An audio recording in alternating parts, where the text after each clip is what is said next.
안녕하십니까. 오랜만에 여러분을 뵙겠습니다. 도기인사이트 오랜만에 여러분과 함께 할 수 있게 돼서 기쁘게 생각합니다. 오늘 특별히 더 기쁘게 생각하는 것은 저는 개인적으로 지적인 여행에 있어서 현장 경험이 굉장히 중요하다고 생각을 하거든요. 그래서 현장 경험을 토대로 해서 그 분야에서 연구를 해서 그 분야가 어떻게 뭐라 그럴까 만들어져 왔는지를 연구하는 게 실질적인 굉장히 중요한 지시다 이렇게 생각을 하는데, 최근에 제가 우연히 그런 분을 만나 뵙게 되었습니다. 제가 소개를 받고 책을 읽었는데 바로 이 책이었어요. 유대인 이야기. 예. 제가 이제 도기 책방에서 여러분들에게 말씀드릴 수도 있는데, 이분이 이거 두꺼운 거 보시죠? 네. 이게 무려 페이지 수가 650페이지, 총균세야. 한국판 총균세 정도 되는 두께인데, 근데 이분을 한번 모셨으면 좋겠다고 딱 찾아보니까 계셨어요. 계셨고, 최근에 특별히 이분이 이제 드러나시면서 지금 보시는 분들 중에서도 만나보셨던 분이 있으셨을 거고, 게다가 저희 선배님, 아주 오랜 선배, 저 태어날 때부터 선배님인 선배님이셔가지고 너무 모시고 싶다 했는데 흔쾌히 한번 연락이 됐는데 이렇게 오신다고 해가지고 오늘 이 자리에 영광스럽게 모시게 되었습니다. 우리 전세종대 교수님, 그리고 코트라에서 32년을 근무하셨던 홍익희 선생님 소개해드리겠습니다. 네, 반갑습니다. 네, 안녕하십니까. 네, 요즘에 또 신간도 내셨어요. 이게 네. 지금 유대인 이야기가 인문학 쪽에서는 거의 베스트셀러들 19세더라고. 19세. 5세를 한 제 책과는 비교가 안 되고, 최근에 나온 책은 바로 여기, 네, 돈의 인문학인데, 저는 그 책을 보면서 일단 가독성이 굉장히 뛰어납니다. 두껍죠. 예, 고맙습니다. 사실은 책 읽다가 자꾸 딴 생각나는 책들이 있어요. 선생님, 저는 철학과를 나와서 철학 책을 읽다 보면 자꾸 딴 생각이 나거든. 근데 이 책들은 읽으면 딴 생각이 안 나고 계속 집중하게 되고 궁금하고, 그 다음은 어떻게 됐을까 하는, 마치 무협지의 다음 편을 기대하듯이 다음 장이 기대가 되는 그런 책이었어요. 그래서 이렇게 좋은 책 써주셔서 너무 감사드리고, 근데 이제 우리 선생님 경험을 보면 원래는 이렇게, 지금은 거의 작가시잖아요. 그렇죠. 책을 10권도 넘게 내셨죠. 예, 종이책 한 25권 정도 냈어요. 그죠? 예.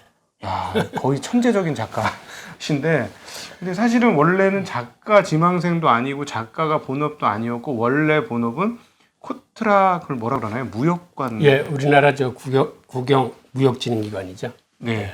근데 많은 분들이 아시는 분은 아시겠지만 모르시는 분들이 많을 것 같은데, 예. 코트라가 뭐 하는 곳인지 좀 소개해 주실 수 있으세요? 코트라는 우리나라 사실은 수출진흥을 위해서 태어난 그 국영무역진흥기관이고, 지금은 이제 투자 유치업무를 같이 하고 있습니다. 외국에서부터. 예. 그러니까 우리나라 물건의 대외 수출, 그 다음에 해외 직접 투자 자본의 유치 업무를 주로 하고 있고요. 예. 해외 자금도 유치하고 우리나라 투자도 옆으로 중개해주고. 예, 그것도 하고. 그걸 공식적인 국가의 국가라는 기관이 나서서 하는 거고. 예, 예.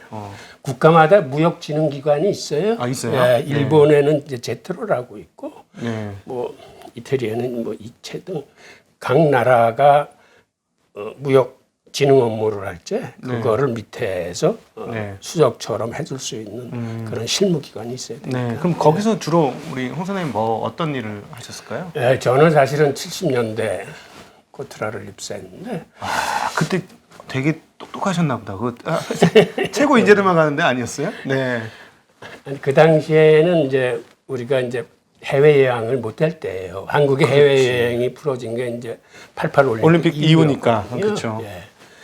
그러니까 코트라라는 이 무역진흥기관에서 주로 이제 국내와 해외를 이제 로테이션 근무하면서 해외 나가서는 이제 바이어들을 만나가지고 그들이 원하는 그 수입 품목들, 인콰이어리라 하는데, 인콰이어리를 수집해서 한국에 보내서 우리 수출을 희망하는 우리 기업들하고 이제 연결시켜주는 업무. 그 다음에는 주재 지역의 그 수입을 희망하는 상품 조사, 혹은 그 지역 경제 정보, 그 다음에 뭐 시장 개척단 사업, 그 다음에 뭐 박람회 참가 사업 등등 수출과 투자 유치에 관련된 업무를 이제 폭넓게 하는 기관입니다. 예. 그러니까 사실은 물건을 만들어 놓고 이거 외국에다 팔면 잘 될 것 같은데 하는 기업들 입장에서 막막한데 이거 어떻게 파나 할 때 코트라 문을 두들리면 이런 길이 있습니다 하고 안내를 해주시는 그런 거죠. 근데 7, 80년대는 사실은 우리가 그렇게 팔 물건이 많이 없었어요. 진짜 냉장고도 그때 거의 없었잖아요. 그럼요. 그때는 이제 굉장히 힘든 시기가 돼서 이제 바이어들이 뭐를 수입하겠다고 가져오면은 저희들은 그 샘플을 한국에 보냅니다. 그래서 그거를 생산해낼 만한 업체를 찾아요. 그리고 그 당시에는 기업들이 그러한 인카이리어 같은 거를 구하기가 굉장히 힘들 때예요. 그래서 그 우리 코트라 시장개척부 같은 데는 많은 수출을 원하는 그 기업분들이 와서 이렇게 자기 품목하고 맞는 게 있나 이렇게 찾아보던 시절이에요. 그러니까 초창기에는 대우의 김우중 씨도 코트라 그 인콰이리를 받아서 이제 수출을 했을 정도. 그러셨구나. 그 신화적인 셀러리맨 신화를 쓰셨던 김우중 옛 회장께서도 그냥 와서 저희 팔 거 없어요. 좀 보여주세요. 카탈로그 좀 보여주세요. 뭐 이런 상황이었다라는 말씀이신 거죠? 그때는 그 아주 초창기였죠. 그러니까 저희들이 이제 해외 무역관에서 이제 바이어들을 만나서 이제 인카이를 수집하고 그 다음에는 우리가 수출할 수 있을 만한 품목에 대한 이제 상품 보고서를 씁니다. 근데 상품 보고서를 이거를 쓸 적에 나름대로 이제 고민을 많이 해야 돼요. 그러니까 이 상품을 우리 중소기업 사장님들한테 어떻게 이해시켜가지고 이 수출 시장에 이분들을 수출의 전사로 이끌어드릴 건지. 근데 그러한 고민을 하다 보니까 보고서 하나하나에 나름대로 제가 공부도 많이 해야 되고 이걸 어떻게 써야지 우리 중소기업들한테 실질적인 도움이 될까라는 차원에서 이제 고민을 하다 보니까 제가 보기에 그런 게 모여서 어떤 그 글을 쓰는데 밑바탕이 되지 않았나 그런 생각을 합니다. 사람들 마음이 홀딱 넘어가도록 글을 쓰시는 능력이 거기서 생기셨구나. 중소기업 사장님들 보고 가슴 둥둥 뛰게 만들어야 되니까. 그럼 주로 그 당시에는 뭐 어떤 거 많이 파셨어요? 그 당시에는 옛날에는 정말 우리 무역이 힘들었어요. 우리 무역의 역사를 간략하게 좀 소개를 시켜드리면 6.25 전쟁 이후에 정말 잿더미에서부터 시작했습니다. 아무것도 없는데 그때는 팔 수 있는 게 땅을 파서 나오는 중석이라고 그 텅스텐 그 다이아몬드 다음에 무겁다라고 그래서 무거울 중자 쓰는 중석인데 그게 우리 수출의 거의 한 70%를 이루었고 나머지 30%는 바닷속에서 찾아낸 그 김이나 어떤 미역 같은 거 그거 일본에 파는 거 그게 다였어요. 50년대에는. 그러다가 이거 가지고는 안 되겠다. 어떻게 농산물 수출을 해보자 해가지고 60년대에서부터 이제 방향을 틉니다. 그리고 62년도에 이제는 우리가 무역 입국으로 이루어지지 않으면은 그 안 된다는 어떤 그 절박감 때문에 무역 입국 이치를 내걸고 이제 개방 경제로 나가면서 처음에 시도했던 게 아낙네들이 시골에서 뽕나무를 키워서 누에꽃을 키워서 거기서 나온 그 실들 생사 수출이 1963년에 처음으로 농산물 중에서는 수출되기 시작하면서 비단도 아니고 그 비단 만드는 실이요? 실을. 그건 사실은 우리 그 농촌 주부들의 역할이 굉장히 컸어요 그 시대에는. 그게 많이 팔렸나 보죠? 네, 그게 우리나라 이제 최대 수출품이 됐으니까. 중국이 그 중세 비단을 팔았는데 우리는 그 그 다음에는 이제 팔 게 없으니까 뭘 팔기 시작했냐면 우리 언니들 가발, 머리카락. 머리카락 잘라. 심지어는 그때는 그게 가발이 가짜가 아니고 진짜 머리로 잘라가지고 하는 거였구나. 진짜 머리가 그렇죠. 굉장히 비싸고 그게 흑인들 사이에서 인기예요. 그래서 그게 뉴욕 시장으로 나가면서 뉴욕에 있는 우리 교포들이 가발로 돈 번 분들이 굉장히 많아요. 그리고 그 다음에는 우리 예비군 아저씨와 학생들의 오줌 받아가지고 그게 그 의약품 재료예요. 그래서 수출했어. 그래서 예전에는 우리 그 공공 화장실이나 맞아. 요구르트 병 같이 큰 거 있었어요. 예, 저 어렸을 때 뭐 이렇게 터미널 같은 데 가보면 맞습니다. 어, 그러다가 결정적인 계기가 어디서 오냐면 이러한 자원을 가지고 하는 거는 한계가 있다라고 생각해서 네. 우리가 이제 보세 가공 산업을 하기 시작합니다. 즉 외국에서 실 같은 원재료를 가져와서 그걸 직물 만들어서 그 봉제 과정을 거쳐서 의류를 만든 다음에 수출하는 일종의 봉제 산업으로 들어가요. 네. 그러니까 우리는 갖고 있는 자원이 없는 나라이기 때문에 예. 인력을 활용할 수 있는 산업. 그 다음에 시작한 게 라디오 조립, TV 조립, 즉 부품들 들여와서 부가가치 높여서 다시 파는 네. 이러한 산업으로 이제 발전을 하면서 예. 70년대, 80년대 진행하면서 그 다음에는 경공업 제품들, 직물들. 네네. 그건 주로 저 같은 경우는 해외에서 그 직물 수출 지원 같은 걸 참 많이 했습니다. 아, 그랬다가 이제 차츰 경공업 제품, 중공업 제품, 예. 그 다음에는 일본들하고 겨룰 수 있는 전자 제품 이런 식으로 이제 산업이 고도화되는 거죠. 옛날 얘기 듣다가 지금 생각해 보면 진짜 격세지감입니다. 그러면 예. 지금 우리나라를 사실상 그 수출 오광으로 네. 이끈 우리 수출 전사들이 예. 정말 고생 많이 했습니다. 네. 정말 저는 그 볼 때마다 정말 박수 쳐 드리고 싶고 요즘에 가끔 보면 뭐 진영 간의 싸움도 있고 근데 그 다 사실은 그분 모두가 땀 흘리고 애쓰고 정말 피땀 흘려 가지고 여기까지 온 거라는 생각이 정말 많이 들어요. 맞습니다. 예. 네. 야, 거기서 또 앞서서 그럼 주로 이제 유럽 쪽에서 근무하시지 않으셨나요? 아니 저는 네. 사실 근무를 중남미에서부터 시작했는데요. 아, 중남미. 첫 근무가 그 콜롬비아의 수도 이제 보고타에서 네. 근무를 했거든요. 네. 근데 보고타가 거의 해발 2,650m이기 때문에 네. 백두산이 2,744m니까 거의 그 정도 높이에서 근무를 해요. 네. 그래서 비행장에서 딱 내리면은 휘발유 냄새가 많이 나. 왜 그러냐면 그런 고지에서는 네.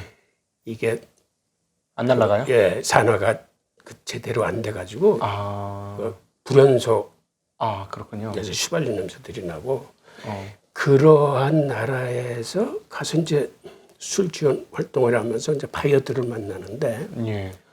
큰 바이어나 유력한 에이전트는 만나보면 유대인이 있더라고요. 그러니까 한국에서는 유대인을 못 보다가 네. 이제 처음에는 신기했는데 그게 가만 보니까 중요한 그러한 산업이나 이런 데는 어김없이 유대인들이 있어요. 사실은 네. 한 줌도 안 되는데 예를 들어서 콜롬비아 커피 수출 협회 보니까 그게 보면은 유대인의 힘으로 움직이더라고요. 네. 심지어는 우리 관옥주인도 유대인일 정도고 한 줌도 안 되는 유대인들이 그 콜롬비아 경제를 꽉 쥐고 있더라고요. 그게 중남미. 예. 예. 나라를 바꿔서 제가 근무하면서 브라질에 가도 그래. 브라질에도 그렇고. 예. 예. 또 그 다음에는 스페인 근무 나가니까 스페인은 옛날에 스페인 제국 시절에 유대인이 가장 많이 살았던 나라였더라고요. 그렇죠. 예. 네. 네. 그 다음에는 뉴욕 근무를 나가니까 거기는 아예 도시 자체를 유대인들이 건설한 도시고 유대인들이 가장 파워가 센 게 뉴욕이더라고요. 아, 그래요? 네. 도시 자체 건설을 유대인들이 관여를 예, 해가지고. 예. 네. 어떤 그런 과정을 거치면서 네. 아니 뭐지? 왜 이 어. 친구들이 한 줌도 안 되는데 가는 곳마다 경제와 유통과 이런 걸 꽉 쥐고 있지? 라는 네. 이제 그런 관점에서 그들한테 이제 많은 관심과 호기심이 생기는 거죠. 근데 갑자기 엉뚱한 질문 하나 드릴게요. 저희가 봤을 땐 저게 서양 사람인지 동양 사람인지는 구분이 되는데 저 사람이 유대인인지 아닌지를 어떻게 구분하셔요? 아니 외관으로는 구분이 안 되죠. 그쵸? 네. 근데 네. 주위에서 다 알죠. 저 사람 유대인이라는 거. 네. 그래서 주변에서 이렇게 해서 뭔가 좀 다른 특성이 있나요? 유대인들이? 그 행동하는 것이라든가 뭐 이런 것들이. 아니, 특별한 특성은 없어요. 겉으로 드러나는 특성은 없는데 네. 그들의 공동체 내부를 들여다보면은 그들은 개인적인 역량도 뛰어나지만은 굉장히 단결력이 강한 민족입니다. 네. 그러니까는 우리 같은 경우는 동종업계에서 경제이 빈발하게 일어나고 특히 가격 경쟁 때문에 서로 제살깎기 먹게 만드는데 한국 사람 유대인들은 그런 게 없어요. 네. 그들은 오히려 단합을 합니다. 네. 단합을 거쳐서 담합을 해요. 그러니까 네. 가격 경쟁은 안 해요. 절대. 네. 그리고 자기네들이 독과점을 형성해서 그 자기네들의 이윤과 그런 시스템을 아주 딱 굳히는 아주 그런 특성이 있어요. 그러니까 사실은 한국도 가끔 저는 이런 생각을 하거든요. 그 말씀 들으면서 다시 한번 떠오르는데 한국민이 사실 다이나믹하고 굉장히 강하잖아요. 지금 우리 70년대면 사실은 뭐 한 세대 정도밖에 안 지난 건데 한 1.5세대 정도밖에 안 지났는데 세계적으로 이렇게 역량이 강한 국가가 된 이유가 뭘까 곰곰이 생각해 보면 한국도 너무 힘들었잖아요. 그냥 100년, 200년 너무너무 힘들었으니까 힘든 과정을 거치고 나니까 이렇게 경쟁력이 치열한데도 견딜 수 있고 돌파하는 능력이 있었던 거 아닌가 하는 생각과 더불어서 그렇게 따져보면 디아스포라 유대인들은 나라도 없고 서름이란 서름은 다 당하고 모욕이란 모욕은 중간중간에 다 당하고 그 다음에 뭐 그렇게 해서 그런 소위 말하는 뭐 민족성이라고 그래야 되나? 뭐 그런 것들이 근데 생긴 사실은 걸까요? 우리 민족한테도 대단한 강점들이 있어요. 네. 제가 이제 32년 그 수출 지원을 하면서 느낀 건데 우선 우리 민족이 그 굉장히 은근하고 끈기가 있습니다. 끈기가. 예. 네. 그 다음에는 우리 빨리빨리 정신이라는 게 사실은 비즈니스 세계에서는 이게 굉장히 중요해요. 요즘 와서는 이 반도체 시대가 되니까 월등히 중요해진 것 같아요. 그게. 게다가 네. 가장 중요한 거는 그 어려운 일에도 두려워하지 않고 부딪히는 정면 돌파 정신이 있어요. 특히 수출 여군들한테. 일본 애들은 안 그러죠. 일본 사람들은 좀 안 그렇죠. 일본도 사실은 비슷해요. 제가 보고타에서 근무할 때 보면 밤에 불이 켜져 있는 데는 어김없이 한국 기업이나 일본 기업뿐이 없어요. 네. 그러니까 일본인들도 굉장히 열심히 하고 하여튼 항상 우리하고 이렇게 경쟁으로 만나요. 그래서 옛날에는 그들이 아주 월등하게 앞서갔었으니까. 그런데 우리 기업인들의 특성은 그들이 앞서간다고 해서 우리 기업인들은 일본인들을 두려워하지 않습니다. 세계에서 그 일본 기업들을 가장 우습게 볼 수 있는 민족이 어떤 면에서는 한민족이에요. 그러니까는 그 옛날 80년대나 70년대 봐도 어떻게 해서든지 가서 나중에는 이겨내요. 대단한 장점을 갖고 있어요. 뭉클하네요, 진짜. 그러니까 수출력군들이 해외에서 이렇게 보면 그들을 보면은 자연적으로 어떤 애국심 같은 게 느껴지지 않을 수가 없는데 예를 들어서 우리나라에서 이제 반도체가 처음 개발돼 가지고 이제 상사원들한테 이거 팔으라고 나왔을 적에 예를 들어서 매뉴얼에 몇백 페이지 오는데 그걸 예를 들어서 독일에 주재원 같으면 그걸 독일어로 번역해서 달달 외웁니다. 상사원들은 대부분 인문 계통 출신이기 때문에 이공계통에 약해요. 하지만 이공계 매뉴얼 주면은 하여튼 그걸 달달달달 번역을 해서 외운 다음에 몇백 킬로 운전해 가지고 와서 이제 바이한테 가. 상담이 되든 안 되든 일단 부딪혀요. 그래서 처음에 몇 번은 실패하더라도 결국 그거를 나중에는 쟁취를 해요. 진짜 대단하네요. 네. 그래서 지금의 뭐 삼성전자 처음에는 참 무모하다고 할 정도로 야 저게 저렇게 해서 팔 수 있을까? 라는 거를 해내요.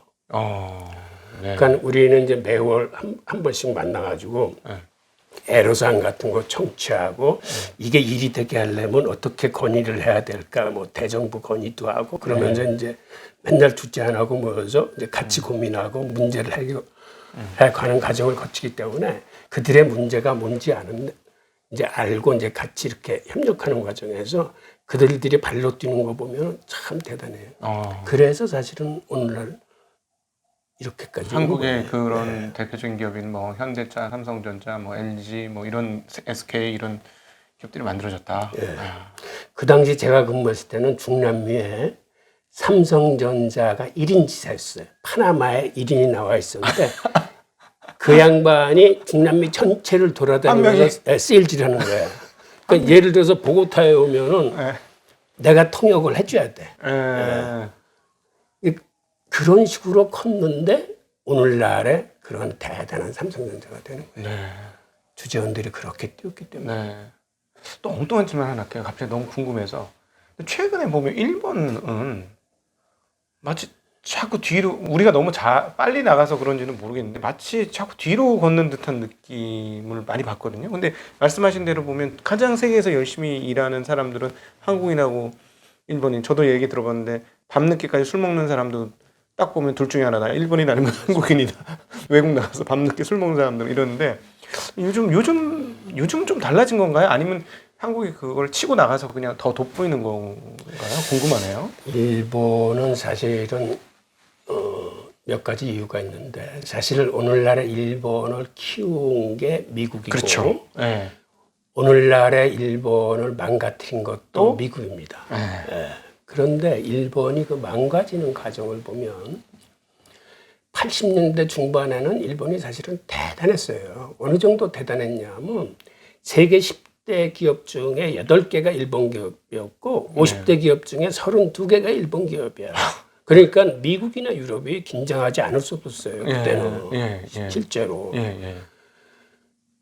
그 당시 NTT 그 일본 통신기업의 시총이 우리나라 GDP보다도 많았어요. 기업이 일개가. 그 정도로 대단했던 일본이 이제 어디서 무너지냐 하면 첫 번째는 내부로부터 무너집니다. 내부로부터? 그게 뭐냐면 자이테크라고 런던 역외시장에서 그 신주 인수권부 그 채권을 발행할 수 있는 거를 허가를 해줬어요. 영국에서? 영국 시티에서? 일본 정부도 일본 정부가 기업들한테 그걸 허가를 해줘서 일본 기업들이 신주인수권을 발행했다. 런던에 가서 그걸 발행을 해서 그 자금을 조달했는데 이게 자그마치 일석삼조의 효과가 있는 그런 재테크예요. 어떤 의미냐면 그 채권을 발행해서 돈을 조달하면서 이자를 주는 게 아니라 그 당시 이자를 받아. 그게 어떻게 됐냐면 그 통화수합을 하면서 거기에 금리까지 같이 들어가기 때문에 일본 금리가 더 낮았기 때문에 오히려 돈을 빌리면서 이자를 받고 그걸 가지고 들어오면은 그 증권계좌에 넣으면은 연 8% 이상의 수익이 나요. 그 당시에. 그다음에 원화가 절상되는 엔화가 절상되는 시기라 나중에는 다시 돈을 갚을 때 환차익이 생겨요. 엔화 기준으로 환차익이 생기고. 그러니까 일본 기업들이 너도 나도. 기업의 그 본연의 자세를 벗어나서 다 자이테크하느라고 정신이 돈놀이 했구나. 잠깐 설명을 드리면 신주인수권부사채라고 하면은 어떤 것이냐면 그 자금을 조달할 때 너희가 이 돈을 우리한테 빌려주면 나중에 신주를 인수할 수 있는 권한을 줄게 하면서 발행하는데 신주 인수 권한이 있기 때문에 대체적으로 금리를 매우 낮게 거의 제로 수준으로 발행할 수 있는데 지금 말씀하신 거 보면 거기선 돈을 통화수합을 하면 금리 차이에 따라서 금리 차이를 보태주는 게 있습니다. 거기에 그런 일이 있으면 이자가 오히려 나오기도 하죠. 그러니까 아마 무이자로 발행했다 통화수합으로 플러스까지 나는 그런 상황이었다라는 말씀으로 저는 해석이 됩니다. 그리고 이제 두 번째 깨진 게 사실은 환율 전쟁에서 깨지는데 잘 아시다시피 플라자 합의를 하면서 미국이 우리가 이렇게 무역 적자를 많이 보는데 니네들 돈을 절상시켜라 그러면서 엔화와 마르크화를 심하게 절상시킵니다. 그때 결국 나중에는 한 300%가 절상되는데 259에서 한 80 정도로. 그렇죠. 달러당 295엔에서 막 100엔 밑으로까지 떨어진 거죠. 첫 해에는 159엔까지 갔다가 2, 3년 후에 80까지 가는데 그때 이제 심하게 이제 망가지고 그 다음에는 1987년 이제 루브르 합의를 하는데 그게 그렇죠. 뭐냐 하면은 네. 이렇게 가지고 미국이 무역 수지를 조절이 안 된다. 환율을 조정을 했음에도 불구하고 플라자 예. 합의에서 절상을 2배나 시켰음에도 불구하고 우리는 여전히 무역 적자다. 맞아요. 네. 네. 그래서 미국이 요구한 게 니네들 내수를 부양해서 미국 물건을 니네들이 많이 사줘야겠다라고 이제 압력을 넣기 시작합니다. 네. 그런데 그 당시 일본의 상황은 내수를 부양시킬 수 없는 상황인데 미국의 요구를 받아들여서 내수를 부양한다고 뭐 금리도 금리를? 인하시키고 그렇죠. 뭐, 즉 당시 경제 상황하고 반대로 갔어요. 근데 네. 그렇게 갈 수뿐이 없었던 게 어떤 일이 있었냐면 그 전에 반도체 협정을 맺어가지고 미국이 일본의 반도체를 굉장히 옥조를 때 네. 당시 일본의 그 메모리 반도체가 세계 최강이었거든요. 네. 그다음에 또 하나는 소련 잠수함 사건이라고 터져요. 그게 뭐냐면 소련의 핵 잠수함이 나올 적에 바깥에서 미국 군함들이 그 프로펠러 소리를 듣고 추적을 했는데 어느 날서부터인가 프로펠러 소리가 안 들리는 거예요. 알고 봤더니 수출하면 안 되는 기계를 그 소련에 수출한 거예요. 일본이 예, 소리 안 토시바 나는 보토를 예, 보냈구만. 고급 공작 기계를 수출해서 소련이 그걸 가지고 소리 안 나는 프로펠러를 만든 거예요. 예. 그래서 미국 군부가 발칵 뒤집어집니다. 그래서 뭐 일본 정부가 나서서 대대적인 사과를 했지만 굉장히 긴장 관계에 있을 적에 네. 미국이 압력을 가하니까는 그걸 뿌리치지 못하는 그렇죠. 거예요. 네. 그때서부터 엄청난 버블이 생기면서 일본 경제가 가서는 안 된 길로 들어갔어요. 91년도죠. 그게 91년도까지 버블이 오면서 니케이 지수가 4만 포인트가까지 올라가는 그 과정을 말씀하시는 거죠. 마지막 그 네. 최후의 펀치는 중국한테 맞아요. 아, 중국이요? 예. 이거는 잘 모르는 얘기인데. 네. 중국이 85년도 그 루블 합의를 하니까 미국이 자기들 가장 큰 시장인데 달러 가치가 상대적으로 떨어지니까는 네. 수출 시장을 그 견인하기 위해서 위안화 가치를 같이 떨어뜨립니다. 절하시켰다. 예. 그런데 그거를 한 세 차례에 걸쳐서 당시 한 300%를 어떤 국가적인 전략, 등석평의 주의 아래 그 위안화를 300% 평가 절하시켜요. 3분의 1 토막을 냈단 말씀이시죠, 가치를. 그게 위안화와 엔화는 그 한 4배 정도 타격을 입어가지고 네. 그때 사실은 일본의 제조업이 완전히 무너져요. 예. 즉 중국으로 이동하면서 산업 공동화가 생기고 제조업 경쟁력에서 완전히 중국에서 무너지고, 그러니까는 미국한테는 플라자 합의로 그 네. 환율 전장으로 얻어맞고 중국한테는 위안화로 얻어맞으면서 그때 그 제조업 기반이 사실상 거의 무너진 거예요. 그러면 일본 기업이 중국으로 넘어가고 거기서 현지 공장 만들고 뭐 그랬다는 그렇죠. 말씀이신 건가요? 그렇죠. 네. 아, 그렇고. 그 양쪽으로 그렇게 네. 환율 공격을 당한 게 그게 결정되었어요. 네. 그 다음에는 또 파생 상품이 나와.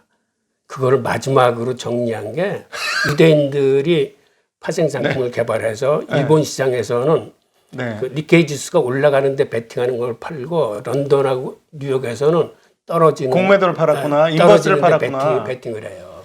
거기서 완전히 다른 거예요. 그래서 그 91년도에 버블까지 그 버블만 안 갔어도 또 이렇게까지 안 망가질 수 있는데 버블까지 갔는데 거기다 숏을 때리니까 공매도를 때리니까 완전히 망가진. 네.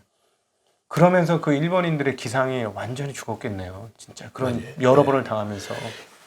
이런 과정에서 사실은 우리가 덕을 본 게 우리가 1983년도에 그 이병철 회장이 그 동경에서 반도체 시작하겠다는 선언을 하거든요. 예. 근데 그때가 사실은 미국이 일본의 반도체 산업에 목을 쥘 때예요. 가격으로 안 되니까 나중에는 강제로 미국산 반도체를 한 20%는 의무적으로 사다 쓰게 만들었어요. 그러니까는 일일이 간섭하는 통에 그때 일본 반도체가 그 아주 고사 단계로 들어갑니다. 그럼 결국은 사실은 한국의 지금 삼성 반도체도 따지고 보면 미국의 그림 속에 있었던 것 중에 하나가 되겠네요. 일본 견제를 위해서 우리한테 기술을 조금 준 게 그렇죠. 아닌가. 그러한 덕을 많이 본 거죠. 네. 네.